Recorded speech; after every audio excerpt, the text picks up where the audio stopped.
खांसी की बीमारी। मुंह के पास जोर से हवा लगने पर गले में सुरसुरी होकर खांसी आना। ऐसा लगता है कि जैसे खांसी छाती में घुस जाती है। छाती के अंदर बलगम सा दिखाई देना, जैसे भीतर लिपट आ गया हो।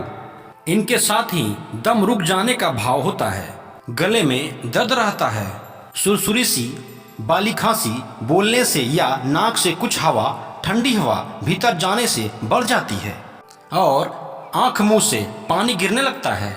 खूब खांसी में गलनी रुक जाने पर भाव रहने लगता है। खांसते खांसते पूरे शरीर में खिंचाव और तनाव बढ़ जाती है। ये सभी खांसी दम्मा, निमोनिया इत्यादि सब तरह की खांसी को फायदा होता है।